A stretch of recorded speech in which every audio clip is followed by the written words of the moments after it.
Hola, mi nombre es Andrea Palacios Hernández y soy estudiante del último semestre de la licenciatura en Filosofía de la UNAM. Mis intereses filosóficos se centran en filosofía de las matemáticas y filosofía de la lógica. Tengo especial interés en la lógica modal y en las implicaciones filosóficas de los teoremas de incompleción de Gödel. Actualmente estoy comenzando mi tesis de licenciatura sobre la reconstrucción modal de dichos teoremas. El primero de ellos afirma, grosso modo, que siempre que haya un sistema matemático que cumpla con ser consistente, recursivamente axiomatizable y que pueda representar las nociones básicas de la aritmética, existe un enunciado tal que ni es ni su negación pueden ser demostradas dentro del sistema. Esto quiere decir que dicho sistema es incompleto. Si suponemos que todas las oraciones de dicha teoría matemática tienen valor de verdad, existirá una oración verdadera que no puede ser demostrada, y como consecuencia no se puede dar cuenta de la noción de verdad en matemáticas apelando únicamente a pruebas, y bajo el supuesto de que todas estas oraciones tienen valor de verdad. El segundo teorema afirma que un sistema como el antes descrito tampoco puede demostrar su propia consistencia. Lo que me parece interesante fuera de las consecuencias matemáticas es la postura filosófica de Gödel en cuanto a los límites de nuestros sistemas formales. Pero, ¿cómo es que estos teoremas pueden tener una conexión con la lógica modal? Lo que pasa con la lógica modal es que tiene herramientas que considero me pueden ayudar a desarrollar dicho interés, ya que se ocupa de los modos en que las cosas pueden ser verdaderas o falsas, posibles, necesarias o imposibles, cosa que no obtienes con la lógica clásica, ya que para realizar este análisis no basta con contemplar únicamente tu visión del mundo, es decir, el contexto en que los enunciados son emitidos, sino que parece necesario contemplar las posibilidades de otros mundos. Con esto me refiero a que hay muchos mundos posibles con diversas variaciones en cada uno de ellos. Una forma más explicativa de decirlo puede ser, por ejemplo, pensemos en un mundo donde es necesario que llegue mañana a las 9 de la mañana a la universidad. Y de hecho sucede, de hecho a las 9 de la mañana en punto llego. En este mundo, eso es lo que pasa. Pero ¿es necesario que haya sucedido así? Ahora imaginemos otro mundo donde diversas circunstancias variaron y me hicieron llegar a las 9:10. Así que parece que es posible que de hecho no llegue a las 9 en punto. Sin embargo, dado que en el primer mundo sí llegué a las 9, parece que en este segundo mundo es posible que llegue a las 9, pero como es posible puede suceder o no. Además, parece que aunque en el primer mundo sí llegué a las 9, esto no era necesario. En este ejemplo, estos mundos se consideran como posibilidades el uno al otro. En términos un poco más técnicos, se dice que tienen acceso el uno al otro. Para nuestro análisis, el valor de verdad de las oraciones con operadores de posibilidad depende de que se consideren ambos mundos, pues en uno llegó a las 9 y en el otro llegó a las 9:10. Y es aquí donde entra la posibilidad relativa, que refiere a que ciertos estados de cosas son posibles en relación con algunos mundos, pero no con otros. Es decir, que una oración que afirme que una proposición es posible se evalúa respecto a los mundos posibles que son accesibles desde el mundo en el que se está evaluando, que no necesariamente son todos los mundos posibles. También hay diferentes nociones de posibilidad. Es decir, la posibilidad puede ser pensada como creencia o incluso como noción de prueba. O sea que si algo es posible, entonces es demostrable. Ahora bien, puedo pensar a la demostrabilidad de una fórmula en un sistema dado como una necesidad. Es decir, que representamos que una proposición sea demostrable mediante el operador de necesidad. Aún estoy explorando posibilidades y tratando de explotar la lógica modal al máximo para analizar los teoremas de incompleción, aprovechando lo más que se puede esta herramienta.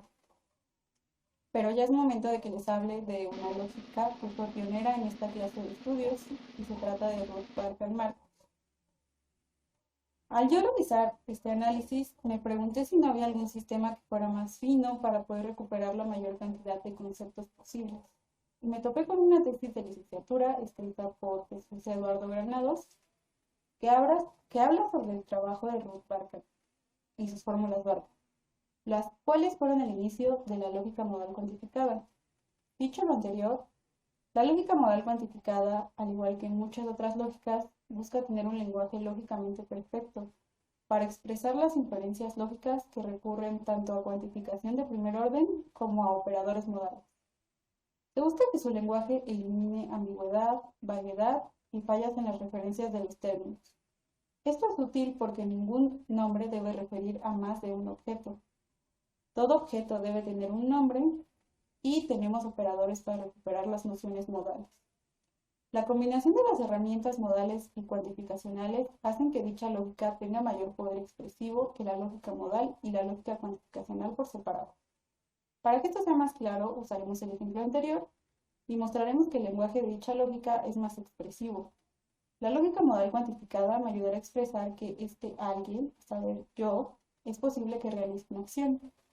Esto quedaría expresado por la siguiente fórmula, que afirma que es posible que yo, Andrea, llegue a las 9 de la mañana a la universidad.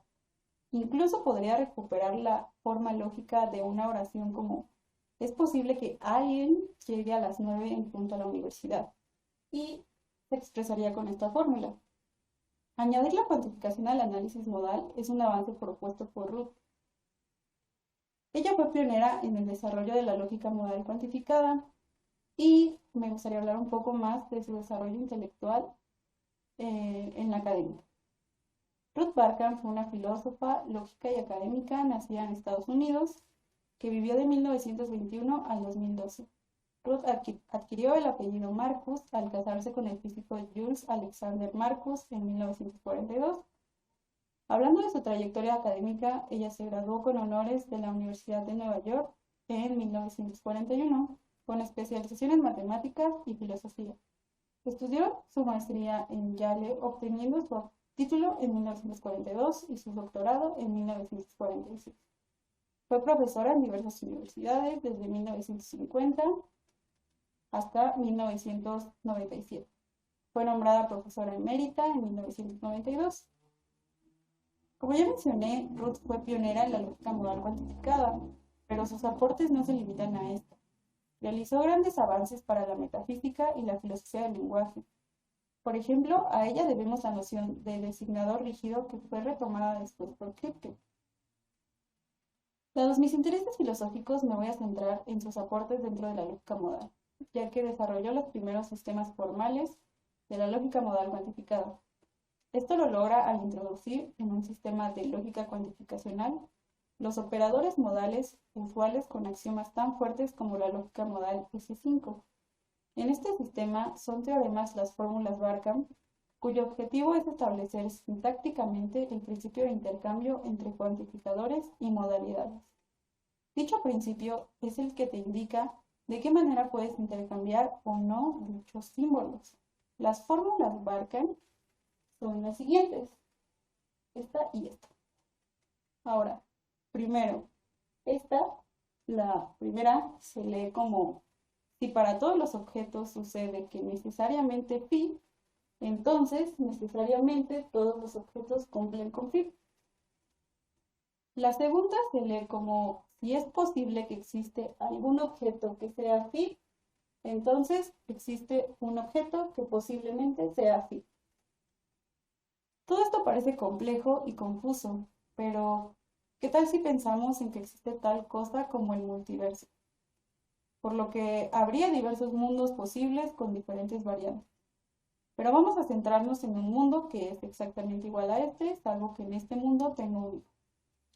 Para ser más clara, usaremos phi como si fuera el predicado X es el hijo de Andrea. Entonces, las mismas fórmulas se leerían como si para todos los objetos sucede que necesariamente X es el hijo de Andrea, entonces necesariamente todos los objetos cumplen con la propiedad de ser el hijo de Andrea. Y la otra se leería como si es posible que existe algún objeto que cumpla con ser el hijo de Andrea, entonces existe un objeto que posiblemente sea el hijo de Andrea. Lo curioso de esto es cómo entendemos la noción de existencia, ya que aunque no exista tal cosa como el hijo de Andrea en mi mundo, porque no hay un objeto en este mundo que cumpla con las propiedades para estar en la relación de ser un hijo conmigo, es verdadero que es posible que exista alguien que sea el hijo de Andrea. considerando el mundo antes descrito en el que tengo un hijo. Pero si esto es verdadero y aceptamos las fórmulas Barkham, entonces también es verdadero que existe un objeto en mi mundo que tiene la propiedad de posiblemente ser mi hijo. Es decir, que existe alguien que es mi posible hijo. Pero, ¿quién sería esta persona? ¿Sería una persona? ¿En qué sentido estoy afirmando que existe? ¿Y qué estoy afirmando cuando digo que existe un objeto que tiene la propiedad de posiblemente ser mi hijo? No pretendo contestar aquí estas preguntas, pero quería mostrar que esta discusión puede conectar a la lógica con la metafísica y la filosofía del lenguaje. Si te interesa saber más sobre el trabajo de Ruth, les recomiendo su artículo en donde propone una versión de la fórmula Barkham a manera de axioma, que es esta, la cual se lee: es necesario que si es posible que existe un objeto que cumpla con phi, entonces existe un objeto que posiblemente cumple con phi. Regresando a los multiversos y usando phi como el predicado X es hijo de Andrea, se leería: es necesario que si es posible que existe un objeto que cumpla con ser hijo de Andrea, entonces existe un objeto que posiblemente cumpla con ser hijo de Andrea. Aquí la noción de existencia depende de la necesidad, de la posibilidad de que un objeto cumpla con las propiedades para poder ser el hijo de Andrea. Otra lectura que recomiendo si es que vas a estudiar el trabajo de Ruth es la antes mencionada tesis de licenciatura de Jesús Eduardo Granados, donde se explora el peso filosófico que tiene aceptar o rechazar las fórmulas Barkham y cómo es que nuestra postura ante estas nos compromete con una postura actualista o posibilista según sea el caso. Estas posturas se explican, grosso modo, el actualismo sostiene la tesis de todo objeto que existe es de hecho, y el posibilismo la niega. Según el trabajo de Jesús, Ruth opta por tener una postura actualista. La falta de reconocimiento del trabajo de Ruth nos ayuda a reflexionar sobre cierto machismo sistemático que implica no dar crédito o minimizar aportes de las mujeres en el campo de la lógica, aunque en realidad aplica para casi cualquier campo académico. Y esto se hace evidente sabiendo que a Ruth no se le dio la relevancia que era necesaria después de haber aportado las bases para todo un sistema que es la lógica modal cuantificada. Afortunadamente, en la actualidad se le ha hecho más justicia a sus aportes y se han abierto discusiones sobre su trabajo.